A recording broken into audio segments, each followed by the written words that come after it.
अपना माइक उठाओ।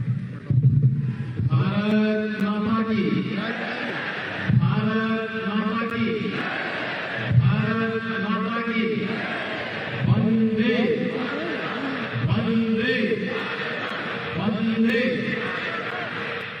दादा भारतीय जनता पार्टी केरल की विजय यात्रा के शुभारंभ के अवसर पर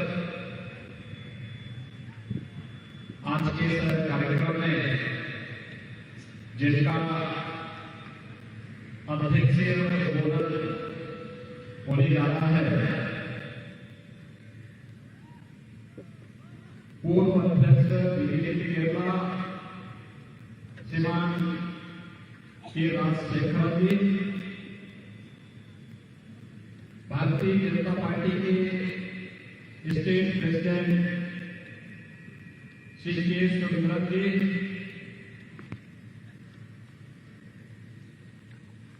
केंद्रीय मंत्री श्रीमान वी मुरलीधर जी,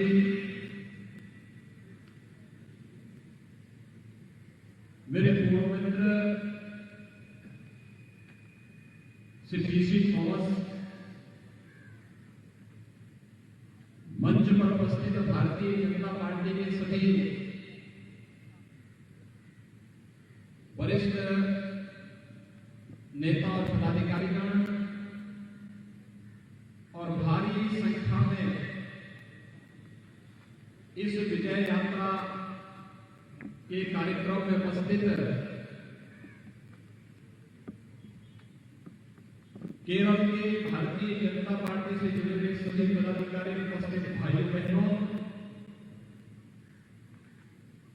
आदि शंकर और सदैव नारायण गुरु की इस धरती को मैं कोटि कोटि नमन करता हूं।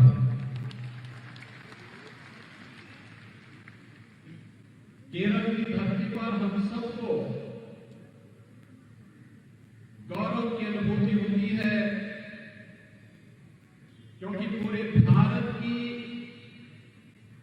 एकता और अखंडता में केरल का बहुत बड़ा योगदान है। इसी धरती पर जन्मे आदि शंकर ने भारत के चार कोनों में चार पीठों की, धार्मिक पीठों की स्थापना करके आज से हजारों वर्ष पहले भारत की सांस्कृतिक एकता का संदेश दिया था और भारत के अंदर सामाजिक सद्भाव किस रूप में आगे बढ़ना चाहिए, सदैव नारायण गुरु ने इसी धरती से संदेश देकर के हम सबके जीवन में एक नया परिवर्तन लाने का कार्य किया। मैं केरल की इस धरती पर जन्मे हुए इन पूज्य संतों का कोटि कोटि नमन करते हुए आप सबके इस विजय यात्रा के लिए आप सबको अपनी ओर से, उत्तर प्रदेश की ओर से हृदय से शुभकामना देने के लिए आपके बीच में आया हूं। मैं आपका हृदय से अभिनंदन करता हूं, स्वागत करता हूं। भारतीय जनता पार्टी संस्थान श्री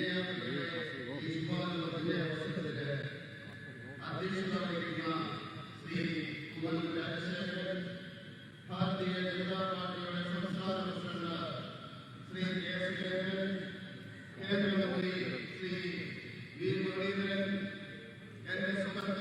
श्री पीसी थॉमस, വേദിയിലെ അതുപോലെ തന്നെ ഇവിടെ സന്നിഹിതരായിരിക്കുന്ന നേതാക്കളെ, അതുപോലെ തന്നെ ഈ മഹാജന സഞ്ചയത്തെ ഞാൻ കണ്ടിട്ട് എനിക്ക് സന്തോഷം വരികയാണ്. ഈ കേരളത്തിന്റെ മണ്ണിൽ നിൽക്കുന്ന അവസരത്തിൽ എനിക്ക് അഭിമാനം തോന്നുന്നു. ആദിശങ്കരന്റെ ഭൂമിയാണിത്, ശ്രീനാരായണ ഗുരുവിന്റെ ഭൂമിയാണിത്. ഭാരതത്തില് അഖണ്ഡതയുടെ മന്ത്രം ചൊല്ലിക്കൊടുത്ത ആദിശങ്കരന്റെ മണ്ണിൽ നിൽക്കുമ്പോൾ ആദിശങ്കരൻ ഈ ഭാരതത്തിന്റെ 4 കോണുകളില് 4 പീഠങ്ങൾ സ്ഥാപിച്ചുകൊണ്ട് ആയിരക്കണക്കിന് വർഷങ്ങൾക്ക് മുമ്പ്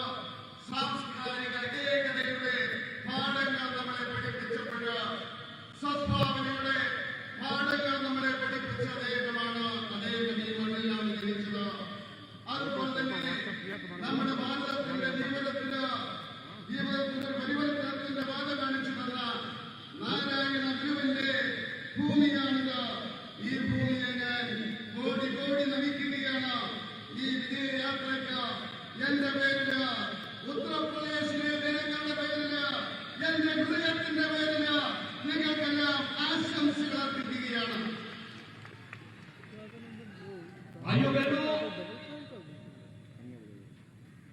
केरल के अंदर भारतीय जनता पार्टी का कार्यकर्ता जिन विपरीत परिस्थितियों में कार्य कर रहा है, वह सचमुच आपके साहस और भारत के प्रति, भारत माता के प्रति और केरल की समृद्धि के लिए आपकी ये प्रतिबद्धता को दोहराता है। ये सचमुच यहां के उन सभी कार्यकर्ताओं को जो सीपीएम और अन्य उन तत्वों के खिलाफ मजबूती से लड़ाई लड़ते हुए मूल्यों और आदर्शों की राजनीति करने के लिए अपने आप को समर्पित किए हुए हैं, उन सभी कार्यकर्ताओं का मैं हृदय से स्वागत करता हूं, अभिनंदन करता हूं। സഹോദരി സഹോദരന്മാരെ, ഈ കേരളത്തിലെ ഭാരതീയ ജനതാ പാർട്ടിയുടെ പ്രവർത്തകര് എത്രമാത്രം വിപരീതമായിട്ടുള്ള സാഹചര്യത്തിലാണ് കഷ്ടപ്പെട്ടുകൊണ്ട് പ്രവർത്തിക്കുന്നതെന്ന് എനിക്ക് മനസ്സിലാക്കുവാൻ സാധിക്കും. ഭാരതമാതായുടെ ആത്മാഭിമാനം കാത്തുസൂക്ഷിക്കുന്നതിന് വേണ്ടി, കേരളത്തിന്റെ സമൃദ്ധിക്ക് വേണ്ടി നമ്മുടെ പ്രവർത്തകര് ഇവിടെ കഷ്ടപ്പെടുകയാണ്.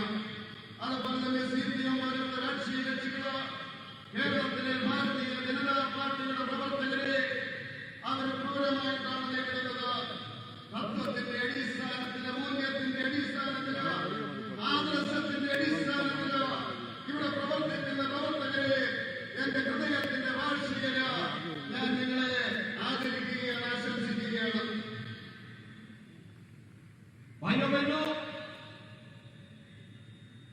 केरल के अंदर सीपीएम की सरकार हो या इससे पहले कांग्रेस की सरकार, इन लोगों ने केरल के अंदर भ्रष्टाचार फैलाने के सिवाय कुछ भी नहीं किया।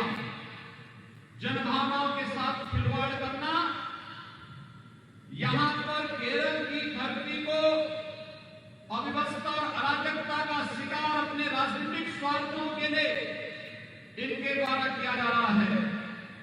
आप सब जानते हैं, इसी केरल की धरती पर 2009 में केरल के माननीय उच्च न्यायालय ने लव जिहाद की समस्या की ओर यहां की सरकार का ध्यान आकर्षित किया था, लेकिन यहां की सरकार लव जिहाद के नाम पर प्रारंभ की जा रही यहां की पूरी व्यवस्था को ध्वस्त करने की साजिश के खिलाफ आज तक कोई प्रभावी कानून नहीं बना पाई। लेकिन उत्तर प्रदेश के अंदर कुछ ही केस आए थे, लव जिहाद के खिलाफ एक सख्त कानून बना करके हम लोगों ने ऐसे तत्वों के खिलाफ कार्रवाई करना प्रारंभ किया है। സഹോദരി സഹോദരന്മാരെ, ഈ കേരളത്തില് സിപിഎമ്മിന്റെ സർക്കാരാണെങ്കിലും കോൺഗ്രസിന്റെ സർക്കാരാണെങ്കിലും അഴിമതി മാത്രമാണ് ജനങ്ങൾക്ക് പ്രദാനം ചെയ്യുന്നത്. ജനങ്ങളുടെ പ്രശ്നങ്ങൾ പരിഹരിക്കുവാൻ വേണ്ടി ഈ മണ്ണില് അവരൊന്നും ചെയ്തിട്ടില്ല. ഈ ഭൂമിയില്, കേരളത്തിന്റെ ഭൂമിയില് അവ്യവസ്ഥയും അതുപോലെ തന്നെ അരാജകത്വവും കൊണ്ടുവരുവാൻ വേണ്ടിയാണ് അവർ ശ്രമിച്ചിട്ടുള്ളത്. 2009 ഈ കേരളത്തിന്റെ ന്യായാലയം അറിയുകയുണ്ടായി, ഈ കേരളത്തില് ലൗകികാരം വരുന്ന, എന്നാൽ ആ ലൗകികാരെ നിയന്ത്രിക്കുന്നതിന് വേണ്ടിയുള്ള നടപടികളൊന്നും സ്വീകരിച്ചില്ല എന്ന് മാത്രമല്ല, അതിനനുകൂലമായിട്ടുള്ള നടപടികളാണ് ഇവിടുത്തെ സർക്കാർ സ്വീകരിച്ചുകൊണ്ടിരിക്കുന്നത്. എന്നാൽ ഉത്തർപ്രദേശിലെ സർക്കാർ ആ ലൗകികാരെ നിയന്ത്രിക്കുന്നതിന് വേണ്ടി ശക്തമായിട്ടുള്ള നിയമമുണ്ടാക്കി എന്ന് പറയുവാൻ ഞാൻ ആഗ്രഹിക്കുകയാണ്. मित्रों, लव जिहाद के बारे में यहां के न्यायालय ने 2009 में इस बात को स्पष्ट किया था कि लव जिहाद केरल जैसे स्टेट को इस्लामिक स्टेट बनाने की साजिश का हिस्सा है। उस सब के बावजूद यहां की सरकार सोई हुई है, उसे चिंता नहीं है न सुरक्षा की और न ही इसकी आड़ में केरल के खिलाफ और देश के खिलाफ की जा रही साजिश के बारे में कोई प्रभावी कार्रवाई नहीं हो पा रही है। हम सबको इसके खिलाफ जागरूक होना पड़ेगा और इसीलिए आज केरल की आवश्यकता है भारतीय जनता पार्टी।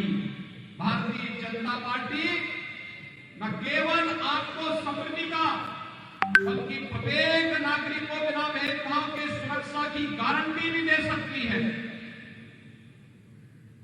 സുഹൃത്തുക്കളെ, കേരളത്തിന്റെ നീതിപീഠവും 2009 പറയുകയുണ്ടായി, ലവ് ജിഹാദ് കേരളത്തിന് ഒരു ഇസ്ലാമിക് സ്റ്റേറ്റ് ഉണ്ടാക്കുന്നതിന് വേണ്ടിയുള്ള ശ്രമമാണ് എന്ന് പറയുകയുണ്ടായി. പക്ഷേ ഇവിടെ ഭരിക്കുന്നതാരായാലും കേരളത്തിന്റെ സുരക്ഷയ്ക്ക് വേണ്ടിയല്ല, ദേശത്തിന്റെ സുരക്ഷയ്ക്ക് വേണ്ടി അല്ല അവർ ഭരിക്കുന്നത്. അതിനുവേണ്ടിയുള്ള നടപടികൾ അവർ സ്വീകരിച്ചില്ല. നമ്മളെ സംബന്ധിച്ചിടത്തോളം ജാഗ്രത പുലർത്തേണ്ടിയിരിക്കുന്നു. കേരളത്തിന്റെ ആവശ്യം ഭാരതീയ ജനതാ പാർട്ടി ജയിക്കുക എന്നുള്ളതാണ്. കേരളത്തിന് എല്ലാവിധ സമൃദ്ധിയും നൽകുക എന്ന് മാത്രമല്ല, ഓരോ പൗരനും ഭേദഭാവമില്ലാതെ അവന് ക്ഷേമ പ്രവർത്തനങ്ങൾ നടത്തുക എന്നുള്ളതാണ് भारतीय जनता पार्टी का लक्ष्य। भाइयों बहनों, केरल के अंदर यहां की वर्तमान सरकार कैसे जनभावनाओं के साथ खिलवाड़ कर रही है, सबरीमाला प्रकरण उसका एक उदाहरण है। एक तरफ सबरीमाला के नाम पर जनभावनाओं का कार्य यहां की सरकार करती है और दूसरी तरफ यहां पर कुछ ऐसे संगठनों को अराजकता फैलाने की छूट सरेआम दी जाती है जो यहां के मंदिरों और चर्चों पर हमला करके जनभावनाओं के साथ खिलवाड़ करते हैं।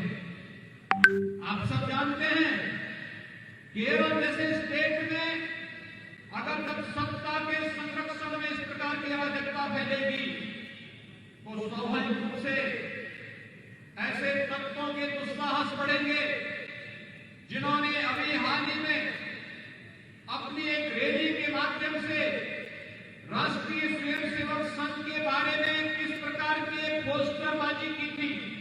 वे पोस्टरबाजी इस बात को साबित करती है कि उनकी मंशा भारतीय जनता पार्टी आरएसएस या फिर इस देश के लिए और केरल के प्रति किस प्रकार की है। हमें समय रहते इस प्रकार की साजिश के खिलाफ और जो साजिश का हिस्सा यहां की सरकार बन रही है उस साजिश को समय रहते उसके खिलाफ सजग होकर के प्रत्येक केरलवासी को जागरूक करना होगा। केरल की सरकार सबरीमाला के प्रकरण में जनास्था के साथ खिलवाड़ करती है, लेकिन आपने देखा होगा उत्तर प्रदेश में जनभावना का सम्मान करते हुए अयोध्या में प्रधानमंत्री मोदी जी ने भव्य राम मंदिर के कार्य का शुभारंभ किया है। भव्य राम मंदिर के निर्माण का कार्य ये भारत के राष्ट्र मंदिर के निर्माण के कार्यक्रम को आगे बढ़ाने का है। ये केवल एक मंदिर नहीं बल्कि भारत की आस्था को सम्मान देने का कार्य किया गया है और भारत की आस्था के सम्मान के लिए केरल की ओर से जो योगदान दिया गया है तो दिया जा रहा है। मैं इसके लिए केरल की जनता का हृदय से अभिनंदन करता हूं, आभार व्यक्त करता हूं। കേരളത്തിന്റെ സർക്കാർ ജനഹിതത്തിനനുസരിച്ചല്ല അവർ പ്രവർത്തിക്കുന്നത്. ശബരിമലയിൽ അവർ ജനഹിതത്തിന് എതിരായിട്ടാണ് പ്രവർത്തിച്ചത്. മാത്രമല്ല ചില തീവ്രവാദി സംഘടനകൾ അവര് ക്ഷേത്രങ്ങളും അതുപോലെ തന്നെ ചർച്ചുകളും അവര് എതിരായിട്ട് പ്രവർത്തിക്കുന്നവര് അതിനൊക്കെതിരായിട്ട് പ്രവർത്തിക്കുന്നവരെ സഹായിക്കുന്ന രീതിയിലാണ് ഇവിടെ ഭരിക്കുന്നത്. ഈ അടുത്ത കാലഘട്ടത്തില് നിങ്ങൾ ഇവിടെ ഒരു റാലി കണ്ടു. എന്തായിരുന്നു? കണ്ണൂർ ജില്ലയിലാണ്. എന്തായിരുന്നു ആ റാലി? ആർഎസ്എസിനെയും അതുപോലെ തന്നെ അങ്ങനെയുള്ള രാഷ്ട്രസ്നേഹ സംഘടനകളെ ആക്ഷേപിക്കുന്ന രീതിയിലുള്ള ഒരു റാലിയും പോസ്റ്ററും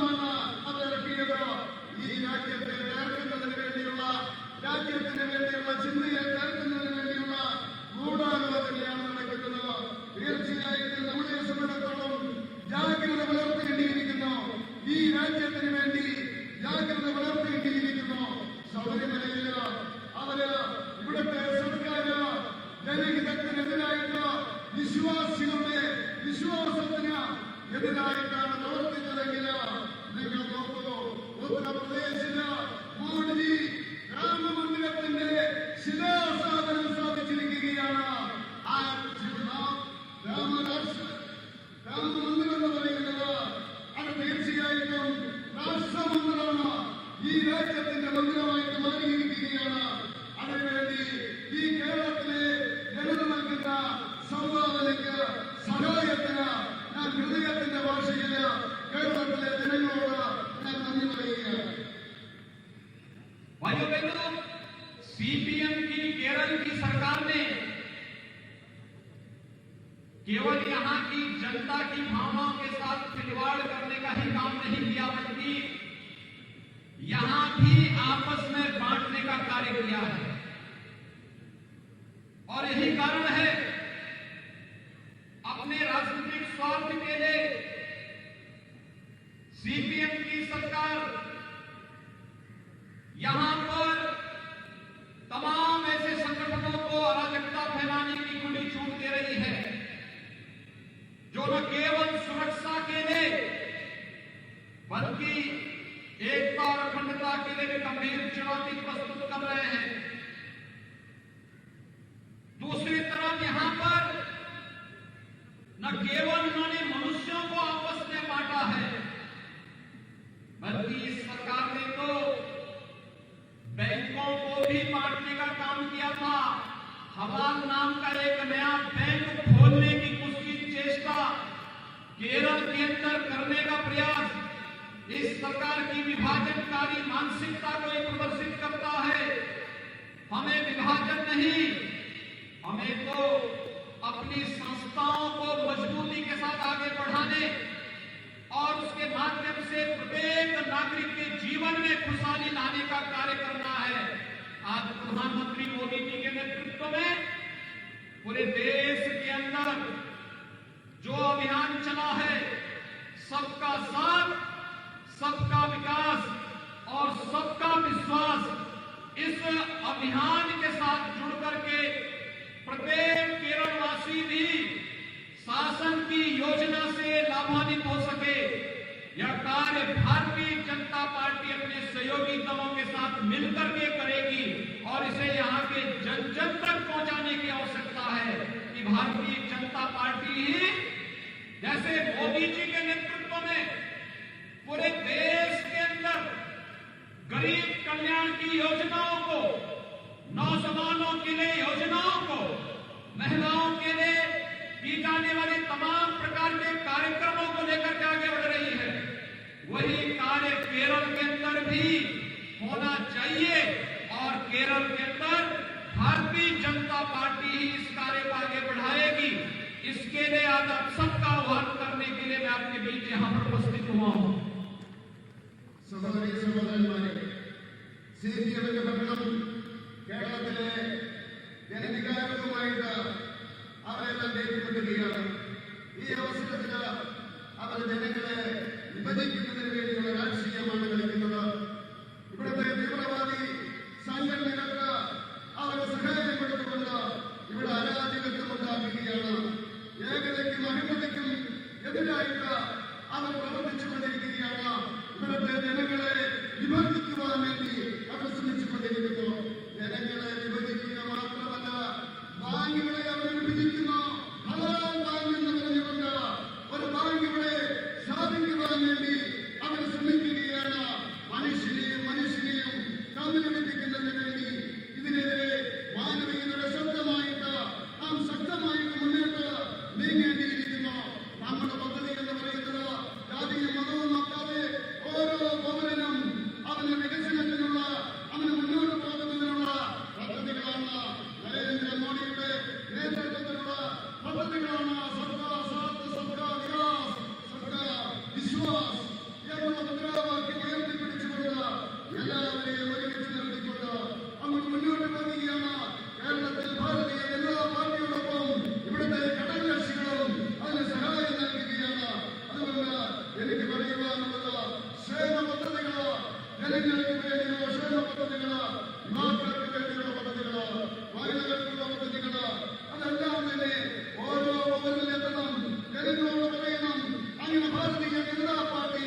उत्तर प्रदेश देश के अंदर आबादी के हिसाब से सबसे बड़ा राज्य है।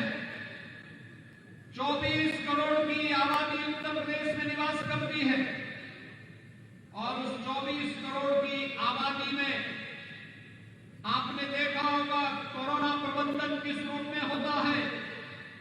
उत्तर प्रदेश के अंदर आज के दिन पर 2000 से भी कम एक्टिव केस कोविड के उत्तर प्रदेश के अंदर बचे हैं। कोविड के नियंत्रण के लिए बहुत अच्छी कार्य योजना वहां पर बना करके, क्योंकि केंद्र में मोदी जी के नेतृत्व की सरकार जो मार्गदर्शन करती है और जिन योजनाओं को देती है, उन योजनाओं को ईमानदारी के साथ उत्तर प्रदेश के नागरिकों को उपलब्ध कराने का कार्य किया जा रहा है। और इसलिए बेहतर कोविड प्रबंधन के लिए WHO ने भी उत्तर प्रदेश सरकार की सराहना की है। आखिर कोविड नियंत्रण केरल के अंदर क्यों नहीं होता है? केरल की सरकार, यहाँ के मुख्यमंत्री और यहाँ की सरकार तो पहले उत्तर प्रदेश के हेल्थ इंफ्रास्ट्रक्चर पर हंसती थी, लेकिन आज दुनिया कोविड प्रबंधन में फेल होने के लिए केरल की सरकार पर हंस रही है। केरल की सरकार को केरल की जनता के सामने इसका जवाब देना चाहिए। സുഹൃത്തുക്കളെ, കേരളത്തില് LDF ആയാലും UDF ആയാലും അത് അഴിമതികളുടെ പ്രതീകങ്ങളായിട്ട് മാറിയിരിക്കുകയാണ്. ഭരണത്തിലൂടെ ജനങ്ങൾക്ക് ആനുകൂല്യങ്ങൾ നൽകാതെ അവര് അവഗണിക്കുകയാണ്. എന്നാൽ ഞാൻ യുപിയിൽ നിന്നാണ് വരുന്നത്. ഇന്ത്യയിലെ ഏറ്റവും കൂടുതൽ ജനസംഖ്യയുള്ള സംസ്ഥാനമാണ് യുപി. 24 കോടി ജനങ്ങളാണ് യുപിയിലുള്ളത്. ആ 24 കോടി ജനങ്ങളുള്ള യുപിയില് കൊറോണ എങ്ങനെ നിയന്ത്രിച്ചു എന്ന് നിങ്ങൾ മനസ്സിലാക്കണം. ഇന്ന് 2000-ൽ കുറവാണ്. അവിടെ ഈ കൊറോണ കേസസ് ഏതായാലും യുപി ശക്തമായിട്ടുള്ള നടപടികൾ എങ്ങനെയാണോ മോഡി നിർദ്ദേശിച്ചത് അതിന്റെ അടിസ്ഥാനത്തില് പദ്ധതികൾ നടപ്പിലാക്കി. അതുകൊണ്ട് അവരെ കൊറോണ നിയന്ത്രിക്കുവാൻ സാധിച്ചു. ലോക ആരോഗ്യ സംഘടന യുപിയെ അഭിനന്ദിച്ചിരിക്കുകയാണ് ശക്തമായിട്ടുള്ള നടപടികൾ സ്വീകരിച്ചതിന്.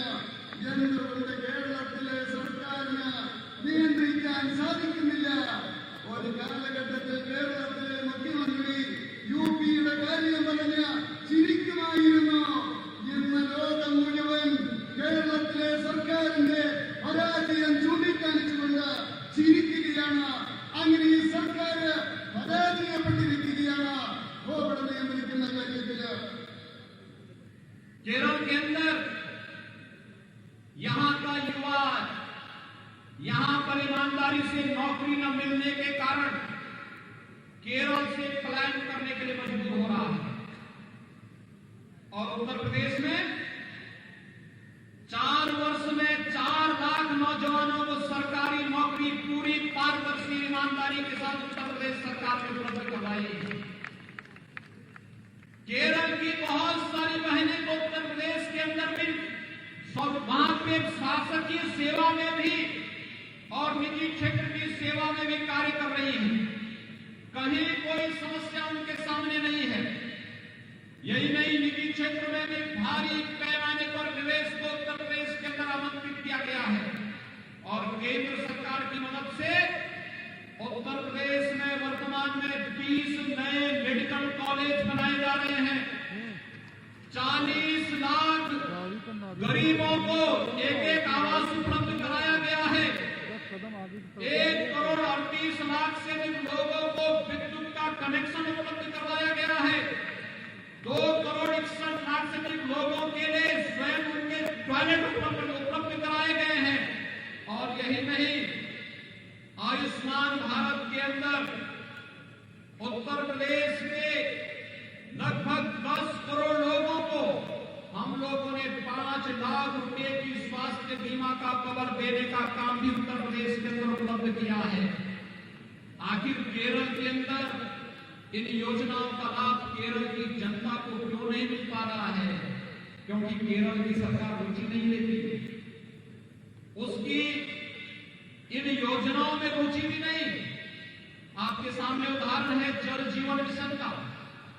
जल जीवन मिशन का मतलब हर घर नल प्रधानमंत्री मोदी जी ने हर व्यक्ति के लिए शुद्ध पेयजल की आपूर्ति के लिए भारत सरकार पर्याप्त मात्रा में व्यवस्था कर रही है और प्रत्येक नागरिक के तक शुद्ध पेयजल की उपलब्धता हर घर तक पहुंचाने के लिए जल जीवन मिशन की घोषणा की और उसे लागू किया।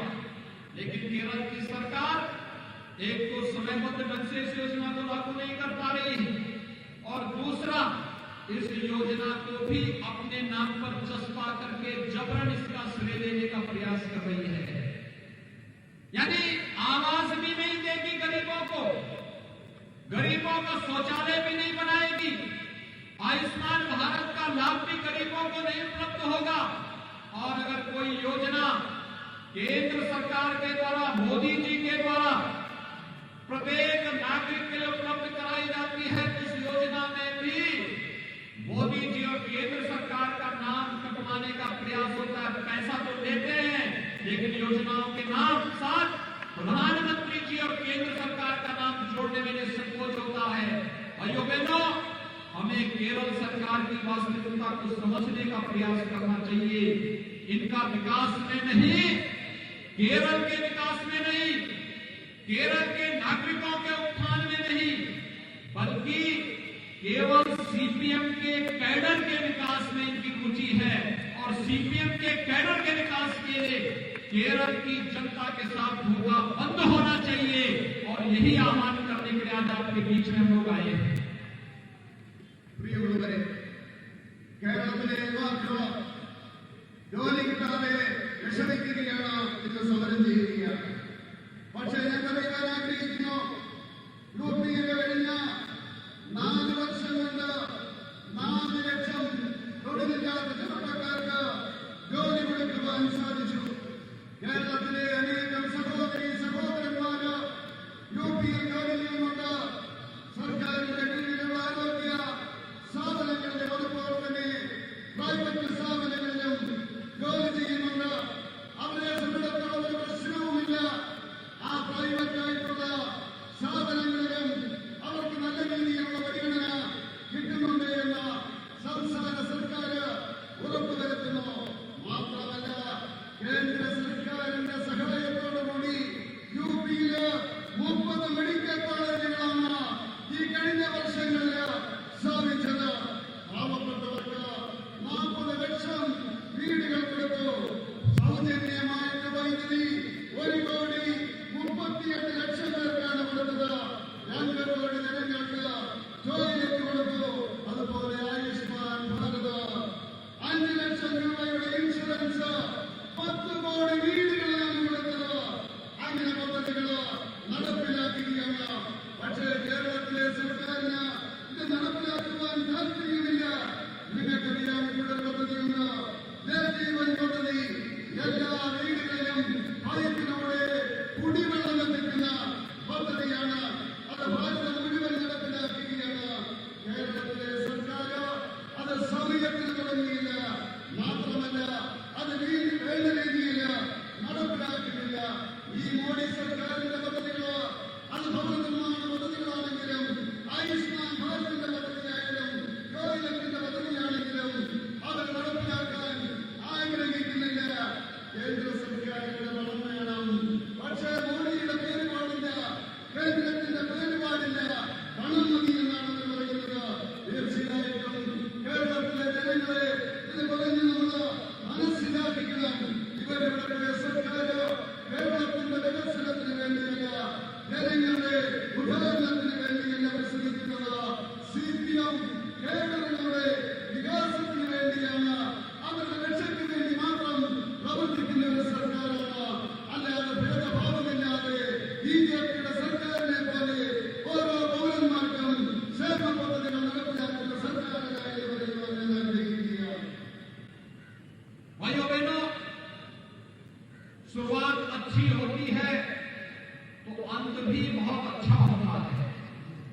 और आज बीजेपी केरल की इस विजय यात्रा का जो शानदार शुरुआत हो रही है, मेरी आप सबके प्रति शुभकामनाएं हैं कि यह यात्रा केरल के अंदर भारतीय जनता पार्टी की विजय यात्रा के साथ ही स्टेट में भारतीय जनता पार्टी बेहतरीन प्रदर्शन करते हुए सरकार बनाने की ओर अग्रसर होगी, क्योंकि मुझे विश्वास है आज मोदी जी के नेतृत्व में जो विश्वास आम जनमानस के मन में आया है, केरल के अंदर भी वहां पर सीपीएम की सरकार थी और आप जानते हैं कि त्रिपुरा के अंदर जब वहां की सरकार 35 वर्षों से चली आ रही थी, लेकिन जब उनके पास मोदी जी के नेतृत्व की भारतीय जनता पार्टी की सरकार के कार्यों की और लोक कल्याणकारी योजनाओं का लाभ पहुंचा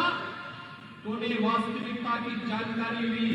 और जब वहां पे इलेक्शन हुए 2 वर्ष पूर्व, तो त्रिपुरा में 2/3 मेजोरिटी के साथ भारतीय जनता पार्टी वहां पर सरकार बनाई है।